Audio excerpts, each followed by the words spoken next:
The war in Europe ended with quiet instead of thunder, on a gray morning in early May, when dawn lifted over Bavarian fields soaked with rain and memory. A thin line of young women moved along a narrow road, skirts heavy with mud, armbands faded, eyes fixed ahead as if looking too closely might shatter what was left of their courage. No rifles hung from their shoulders, no steel helmets flashed. They were clerks, switchboard operators, auxiliaries who had run out of orders long before they ran out of fear. Most were scarcely past 20, a few were younger. None felt older than the past winter had made them. They walked as if the world had already decided their fate, and all that remained was to stand still inside it. They had been warned for years about what would happen if they fell into American hands, told stories in barracks and bunkers that grew larger in the telling and darker in the waiting. Monsters were promised, laughter like knives, hands that took what they wanted. And in the final months, when cities burned and roofs fell and neighbors vanished, those promises hardened into certainty. If bombs had crushed their homes, what mercy would the men behind the bombs show their enemies' daughters? That question weighed more than any pack. It bent their shoulders long before hunger did. In the column walked Liesel, a typist from the outskirts of Munich, fingers once quick on keys, now white at the knuckles as she gripped her skirt. Beside her, Marta, a few years older, who had spent long nights on telephone lines listening to voices that gave orders she would never see carried out. Behind them, Anna, light as a bird and coughing from too many cold mornings, tried to save her breath as if she could put it away for later. They did not look like villains. They looked like daughters held upright by habit and worry. At a bend in the road, American helmets appeared, olive drab against a pale sky, rifles resting but not aimed, faces young and weathered, some clean-shaven, some not, one or two chewing gum like boys on a city street instead of soldiers in the last hours of a war. The women braced for shouting. Instead, a soldier gave a slight, almost formal smile, the kind offered to a neighbor on a quiet morning, and the shock of it was strange enough to make several look away. A hand across the ditch like a promise almost too bold to believe. Discipline ruled the place like weather, present, constant, inescapable. But it did not taste of menace. It tasted of rules that protected even enemies from each other. No harsh words, no grabbing hands, no hunger for humiliation. Only the practiced motions of men trained to keep order and avoid harm. The law from treaties and books stepped down into the mud with them and took the shape of rations, lists, and patient gestures. For the women, the gentleness cut deeper than anger would have. A snarl would have confirmed what they had learned to expect. A small smile did something worse. It asked them to wonder if they had been misled. Liesel held her bread and watched kindness come from a uniform she had been told would destroy her. And something inside her started to crack, not loudly, but like ice giving way under the first light of spring.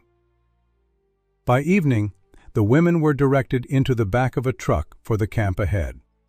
Gasoline, wet earth, and the memory of coffee followed them as the engine rattled to life. Marta leaned close and whispered, as if words themselves might be taken away if spoken too clearly, that if this was captivity, then what had freedom been in those last months? Liesel did not answer. Anna looked back and caught another brief smile from the same young soldier. Not victory, not pity, only a nod a person gives another to acknowledge they exist. That, more than any weapon, unsettled her. The camp stood behind wire and watchtowers, floodlights humming as dusk thickened.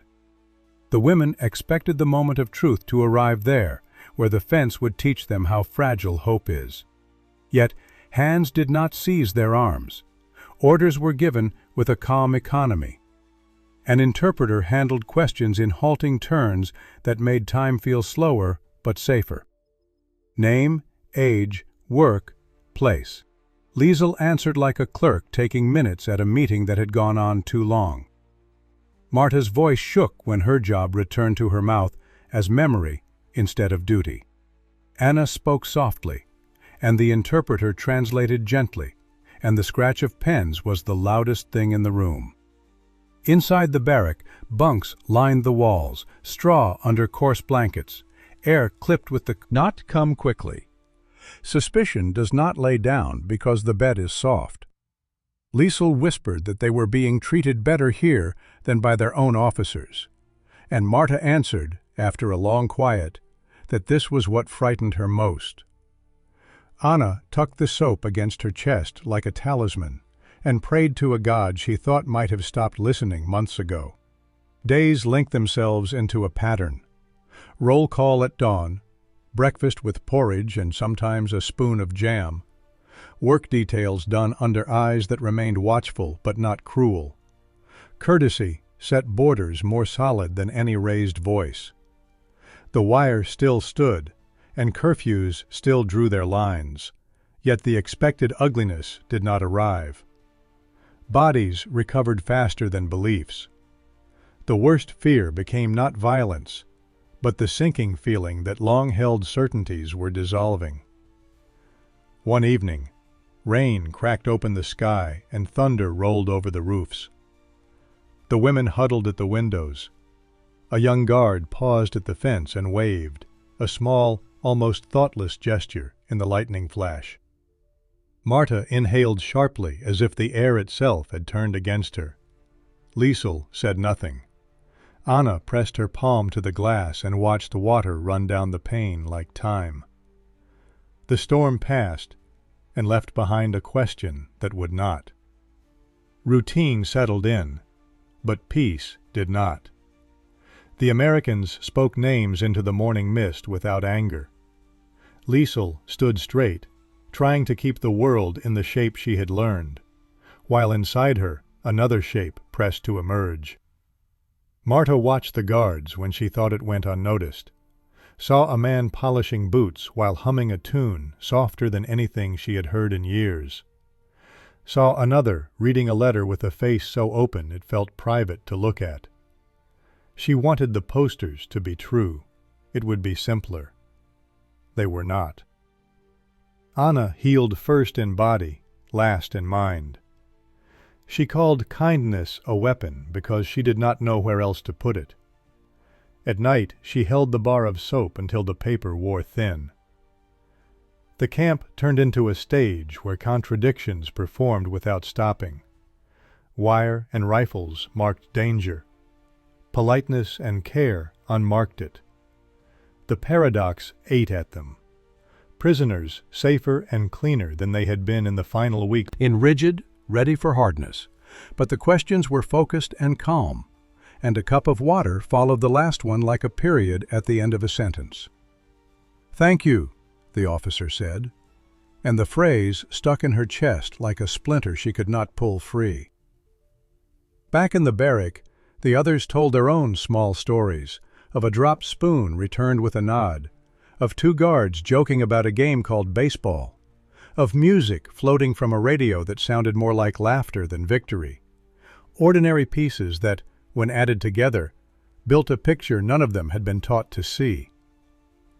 The Red Cross arrived to walk the grounds with notebooks and quiet authority, and that visit felt like the world looking in to make sure the rules were followed, not just promised. If cruelty had been waiting, why would it happen under witness? Discipline had climbed the chain of command and settled over the camp in a way that looked dull and felt like mercy. When Marta fell ill, a medic came, aspirin in a small white dose, a warmer bunk for a few nights, and the fever passed in the space between two sunrises. She lay awake afterward and whispered into the dark that she no longer knew how to name the difference between defeat and deliverance. The guilt grew with every letter from home. Families bartered heirlooms for flour. Neighborhoods fell silent. Children coughed without milk, while the prisoners ate bacon and bread and sometimes a piece of fruit. A guard taught a few English words: bread, water, blanket, with a pointing finger and a patient voice, and the women tried the sounds and laughed when they stumbled, and for a moment they were only people echoing syllables across a gap. A chuckle, a clap, and a blush, and the memory of it warmed the night air more than the stove did. The break point came quietly, under a thin rain during evening roll call, when a guard held an umbrella over Anna and waited until she stepped beneath it before moving on. Shelter offered by a hand that could have held a weapon felt like a bell tolling inside her. She smiled without fear, a small involuntary sign that something in her had turned toward the light like a plant on a windowsill. The others saw and said nothing. There was nothing to say that would not unravel them. Soon, others later. Hope cut both ways. To go home meant facing ruins, hunger, and the faces of people who had not been fed by their captors. How do you tell loved ones living on scraps that the enemy gave you warm blankets and coffee? The truth felt dangerous, but it clung to them like the smell of soap in their hair. On a hot day in late summer, a work detail took them to nearby fields under guard, and a farmer brought apples, with his children peeking from behind his legs, and the sweetness ran down Marta's chin and tasted like something she had lost before the war began. That night she whispered that, if this was defeat, it carried a gentleness she had never expected to meet in her lifetime. Liesel wanted to refuse the thought, but the words failed in her mouth. Kindness, Anna murmured, might be stronger than fear. And for the first time, no one argued. When the day finally came to move on, they folded blankets carefully, tucked letters into pockets, held on to soap as if it were a relic from a better world. At the gate, the young soldier who had once given chocolate tipped his helmet again, and Anna met his eyes and said, "Thank you," in a whisper he likely understood. The truck jolted forward, and the camp grew smaller, and the wire thinned until it looked like a thread pulled loose from the edge of a torn cloth. They had arrived, terrified of brutality, and left carrying the weight of courtesy, which turned out to be heavier than chains. In that quiet ride, each woman held a question she did not yet have words to ask. If the enemy could be gentle, what did that make of all they had been told to believe? Morning arrived like habit, with names called into the mist, boots on gravel, and a line that always formed the same way, though no one admitted how much comfort routine now gave them. Courtesy did not lift the wire from its posts, but it softened the edges of fear until breathing felt possible again. The guards spoke in steady voices, never warm, never cruel, and that neutrality worked on the women more sharply than any threat might have done. Liesel's shoulders lowered a fraction each day, as if an invisible weight were being unwound from her spine, one careful turn after that. No lectures came, only the tireless rhythm of order that day by day pushed back the chaos the women had brought with them from the ruins.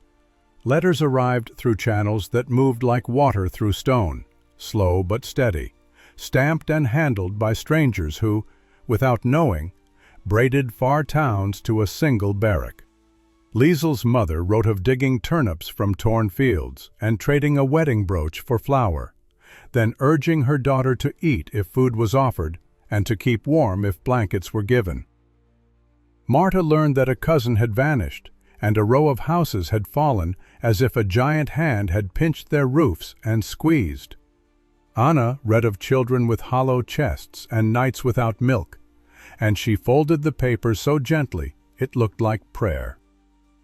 The women stared at their trays afterward, and what they felt had no proper name, only heat behind the eyes and a taste in the mouth like metal. Interrogations came as promised, but they were not storms. Questions arrived in a measured line: where, when, for whom, how often. An interpreter gave the words shape, and the officer took notes with the care of a man drafting furniture plans instead of hunting for guilt. When Liesel struggled to recall a date, the officer waited, then poured water, and said thank you in a tone that treated the truth like a shared task, rather than a prize taken by force. The thank you did more damage than anger would have, because it asked for nothing in return except honesty, and that request sat where fear had once lived, changing the furniture of her mind. Back in the barrack, the women collected these small, bewildering mercies and laid them out side by side, as if assembling a map to somewhere they had never thought to travel. The Red Cross came with notebooks and calm eyes, walking the yard, asking questions, listening to answers without blinking away discomfort. Their presence felt like the world itself had stepped up to the fence to measure the promises made inside it. If some hidden cruelty were waiting, it would not wear its mask in front of witnesses, and that simple logic loosened a knot in the chest of more than one woman. Rules had descended from books into kitchens and bunks. Discipline became a blanket tucked properly, a wound bandaged well, a name spoken without malice. Surprised that anyone would treat joy like contraband. Later, the same guard demonstrated English words in patient little lessons. Bread, water, blanket. The women repeated the sounds, not to please him, but because the syllables had the clean edges of tools that worked. Marta mangled coffee, and the guard chuckled and clapped once, a soft sound like a hinge easing open. Embarrassment stung, but the warmth lasted longer. The camp remained a machine of fences and rifles, but its gears turned under oil instead of grit. Courtesy drew lines more clearly than barking ever could. The women learned when to speak and when to move, and how to borrow the calm of the men who kept the clocks running. Liesel fought the lesson, repeating her father's warnings about enemies who smile with knives behind their teeth. But each day the words returned with less iron in them. She wanted anger to prove her right, but the world kept answering with competence instead. The competence was worse. It left her nothing to push against except the mirror inside her. Rain came one evening, not as a storm, but as a patient curtain that narrowed the world to a strip of light and a ring of sound. At roll call, a guard lifted an umbrella above Anna and waited without ceremony until she stepped beneath it, then moved along the line as if the gesture were nothing. It was not nothing. Shelter from a hand that could have held a weapon rang inside her like a bell. She smiled, small and unguarded, and for a heartbeat, the entire barrack felt the floor shift. After lights out, no one spoke of it, because to give the moment words would be to admit that something had ended, and something else had begun. By late summer, the women went to nearby fields in small groups, hands in earth that had not been burned to cinder, under the watch of men who measured distance with their eyes and never with their hands. A farmer appeared with apples and children peeking from behind his legs, and the crisp sweetness folded time back to years before speeches drowned out music. Marta closed her eyes as juice ran down her chin, and whispered that defeat had a tenderness she had not believed existed. Liesel tried to build a wall against that sentence. The mortar would not hold. Inspections, repairs, the endless small dignities of order. A dropped spoon returned with a nod. A scarf pressed into cold hands without comment. A letter handed over carefully, as if paper were made of bone. None of these things were grand, and that was why they worked. Ordinary kindness is the most subversive kind, because it asks to be believed over and over until resistance grows tired and sits down. At night, the barrack breathed like an animal resting after work, and each woman lay with thoughts that would not dim. Liesel tried to recite the old lines and found only echoes. Marta counted the ways the day had contradicted the warnings and then stopped counting, because numbers could not hold so many contradictions without breaking. Anna, lighter in the cheeks and steadier in the lungs, held a bar of soap like a relic from an honest church, and prayed that the world outside the fence might someday learn this discipline without the wire. One afternoon, a new shipment of supplies arrived, and the camp moved like a single being around it. Inventory, distribution, the quiet choreography of hands doing tasks well. The radio played a tune with bright horns, and for a few minutes, the yard was a place where people happened to stand near a fence, instead of a prison where hope went to wait. The moment passed, as all moments do, but it left behind a residue that would not wash off. The women had expected to survive cruelty. They had not expected to survive grace, and grace, it turned out, was heavier to carry. When the first names were called for transfer, the air changed. The ones who stayed behind packed in their minds anyway, folding and refolding the same blanket of memory until it lay flat. The ones who stepped forward kept their faces still and their hands steady, the way people do when they know the next part will ask more of them than the last. At the gate, a familiar young soldier tipped his helmet, and a quiet "thank you" in careful German answered him with the soft weight of truth. The truck rumbled, the wire thinned into a thread, and the camp shrank until it fit inside a single word that none of them yet dared to speak aloud: mercy. Autumn crept in with thin light and colder mornings, and the camp's breath turned visible above gravel at first roll call. Radio buried under a pillow, still there, muffled, losing force with every day of decent order. She kept her back straight and her face composed, but small gestures unraveled her, the way a guard placed a dropped spoon on the edge of a tray without comment, the way a scarf arrived at a coughing girl's bunk with no name attached to the gift, the way thank yous were spoken as lightly as breath and carried no request in return. She wanted cruelty to arrive and make the story simple. It did not. Instead, competence kept showing up, and competence is a hard thing to hate. Marta lived closest to the edge where gratitude and shame overlap, and each step along it left marks she could not hide from herself. Fever had brushed her once, and a stranger's hand cooled it. Pain had lifted under aspirin and patience. Work details had become predictable enough to feel almost safe, and safety after years of alarms made her suspicious of her own relief. She told herself that order was only a mask, then watched how it held even when no one was watching, and the mask theory crumbled under the weight of repetition. She wanted to repay something, and found no coin that would spend in the economy of mercy. Anna tried new words aloud, English sounds with clean edges: bread, water, blanket.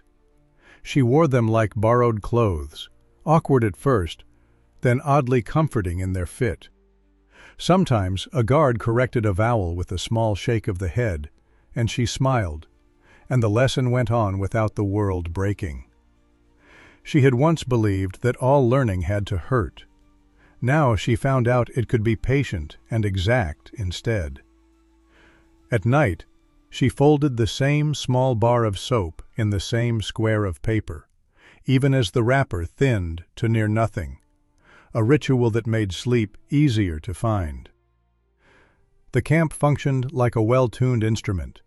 Lists read, rations counted, checks done on time, repairs finished with the right tools, and no drama. A radio sometimes sang from a doorway, bright horns, drums that sounded like footsteps learning to dance again, melodies that wandered without orders snapping at their heels, and the sound slid through the yard like sunlight under a door. It changed nothing, and it changed everything. With the back of her hand, and whispered that perhaps gentleness could outlast shouting if given a fair chance to breathe. Neither of the others corrected her. Letters continued to arrive, carried by hands belonging to no one the women would ever know, stamped and handled and sent along until they found their way to bunks where truth landed like a stone wrapped in thin paper. They spoke of bartered heirlooms, thin soup, Roofs gone, wells fouled, cousins missing, babies coughing. They asked nothing except that the ones behind wire do what common sense demanded.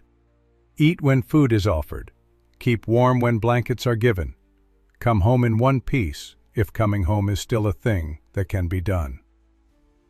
Reading those lines, Liesel felt a sorrow that edged into something like permission, and she let the next mouthful of bread be simple bread, and not an argument with ghosts. Interrogations continued, steady as rain, without cruelty and with the same refusal to rush that had become the camp's signature. Questions were asked in an order that made a kind of sense, and not the kind designed to confuse a person into surrender. Liesel's answers came like neat lines of type. Marta's arrived with pockets of silence, where memory snagged and required patience to pass. Anna's were short and honest, because she did not know how to manage words for tactical effect. Thank yous bookended the sessions, small, devastating punctuation marks that made it hard to stand up without thinking of what they meant.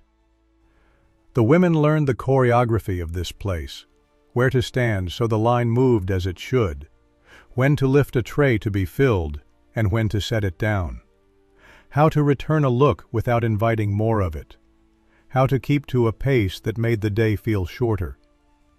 They learned that dignity can be returned in pieces, a name said properly, a blanket tucked, a wound cleaned, and that each piece feels heavier than the absence ever did. They learned that politeness builds fences of its own, ones that keep rage out as effectively as barbed wire keeps bodies in.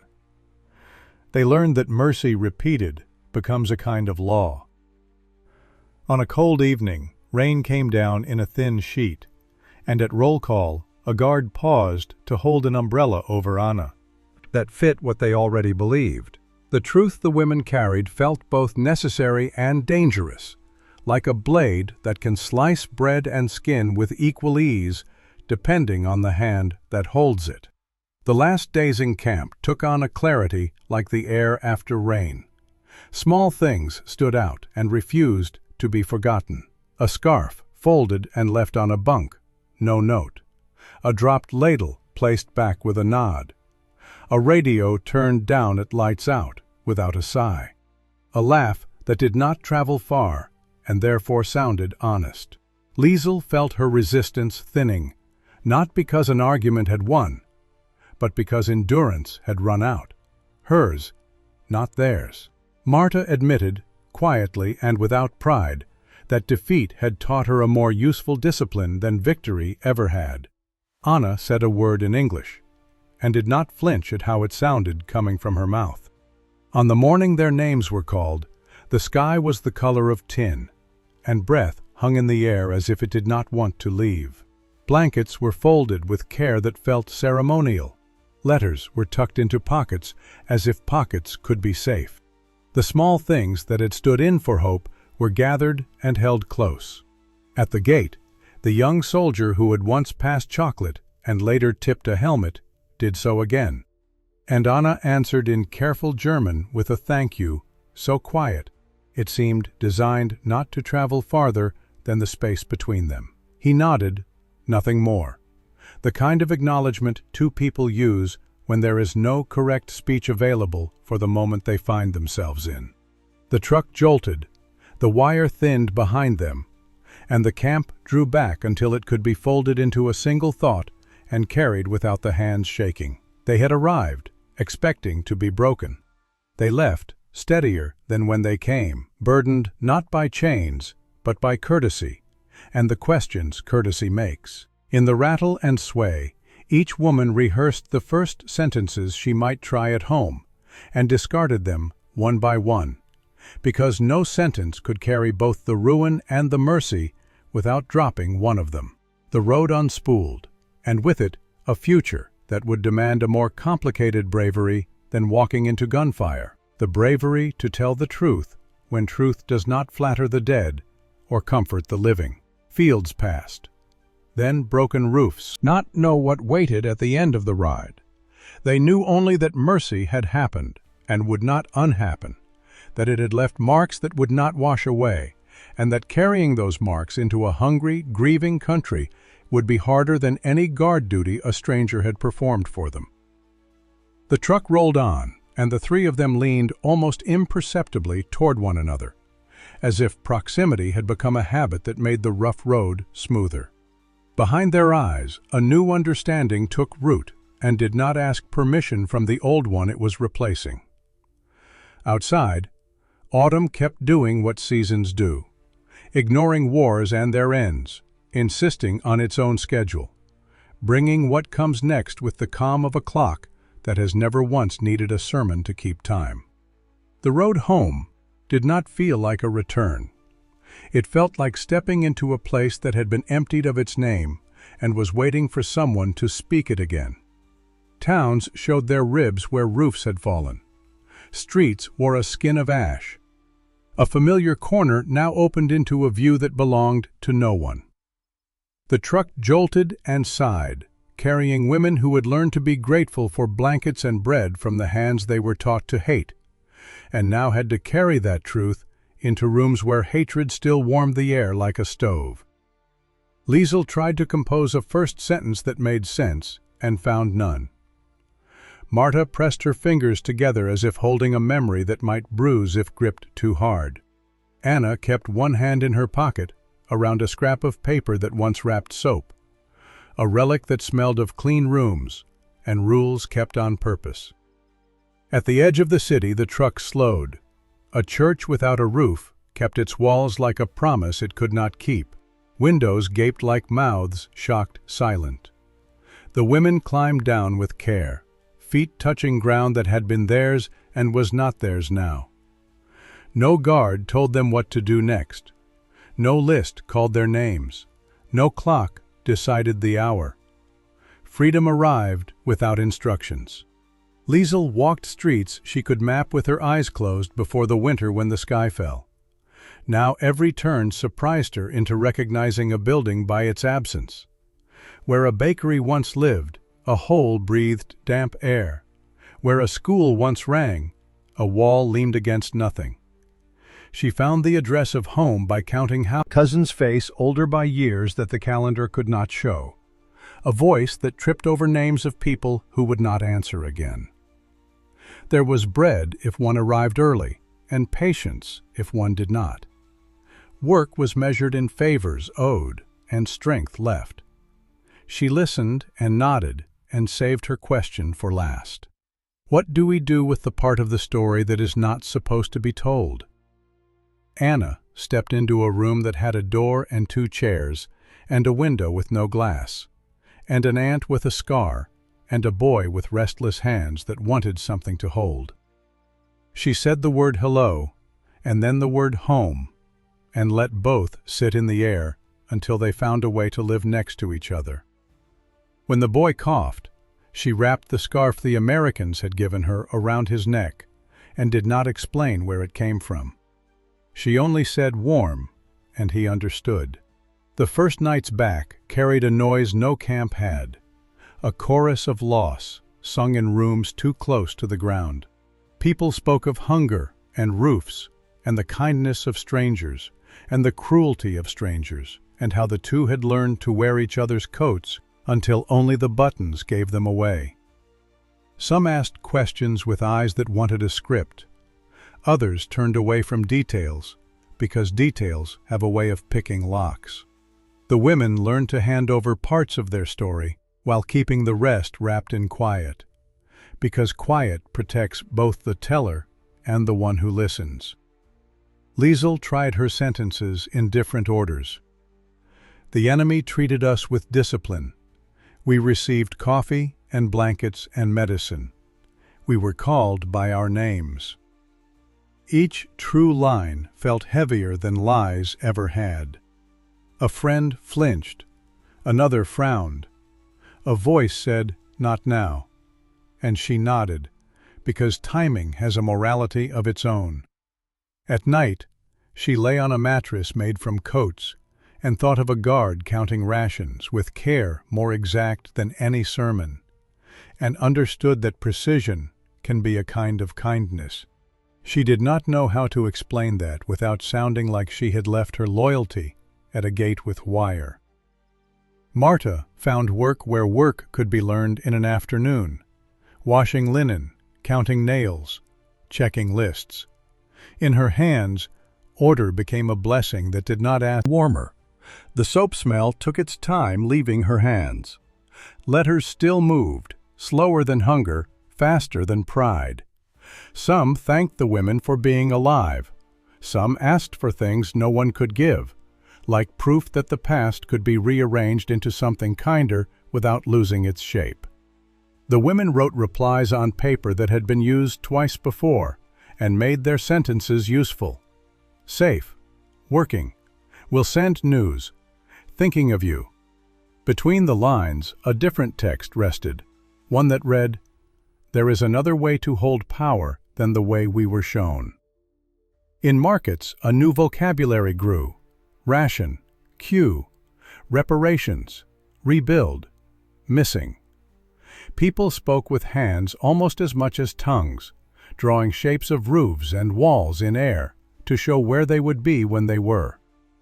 The women stood in those lines and listened to plans made from timber and faith. Some plans were small and therefore possible. Others were grand and therefore prayers.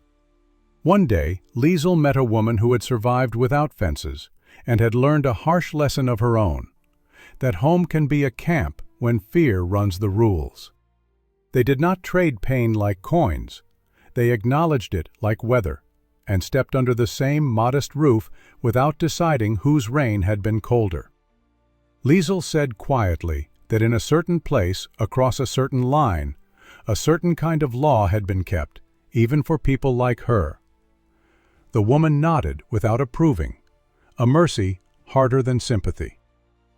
Marta carried apples home one evening and watched a child bite into sweetness the way she once had, under a sky that smelled like rain on rust. She did not say out loud that defeat had brought her a discipline she wanted to keep. She showed it instead by how she stacked wood, and how she shared the apples, so that the last bite belonged to the smallest mouth. In that arithmetic, she discovered a strange prosperity that was not measured in coins. Anna went to the river and washed a shirt with care, learned from barracks and clinics, and places where infection waits to be invited. She wrung the cloth and watched water carry away what it could. She thought of a hand holding an umbrella over her head, and realized that the smallest shelters last longest in memory, because they are the ones people can repeat. Taught the boy to say 2 English words, and that he laughed when he got them wrong, which meant he was not afraid of learning. There were days when bitterness tried the door and let itself in. Grief makes its own keys. On those days, the women remembered the weight of courtesy like a heavy coat one puts on anyway because the weather demands it. They did not defend the men who had fed them. They did not prosecute them either. They did the harder thing. They carried the truth until it grew less sharp and more useful. When asked for a simple story, they declined gently by telling the true one in simple sentences. Years would pass, and people would call that season by different names to make their own memories sit up straight. Some would say mercy as if it were a crime. Some would say dignity as if it were a foreign language. In the women's houses, the memory lived where the soap smell once lived, in the quiet spaces between tasks. A blanket tucked flat, a name spoken right, a cup of water offered without charity's sting. The shape of those acts turned out to be the shape of a life that could be built from ruins without borrowing cruelty for its foundation. On an autumn afternoon, when the light came in low and exact, the three stood again in the square with almost coffee, and the radio from a window somewhere played a tune older than their grief and younger than their hope. Liesel hummed before she knew she was humming. Marta smiled without apology. Anna let the word hope sit in her mouth and did not speak it, because some words work best when kept warm until the door opens that is meant for them. Around them, the town made a sound like rebuilding, which is not the sound of hammers alone, but of voices agreeing on what tomorrow will be called. They had expected to be broken by enemies. Instead, they were steadied by a discipline that refused to be cruel, and by a courtesy that refused to be theatrical. Carrying that into a land of hunger required a courage more stubborn than marching, the courage to let mercy stay true after uniforms and fences were gone. They did not always succeed. No one does. But on most days, when the wind moved just so, they could hear the quiet law they had once lived under for a little while, and The sound of gravel under tires that returned sometimes in dreams. The wire was gone, but the lesson held. Mercy had happened and would not unhappen. They carried it in hands that worked and voices that kept their promises small and real. And when asked years later what they learned, they said the only sentence that never cut the listener. Power without hatred is possible, and once seen, it refuses to be forgotten.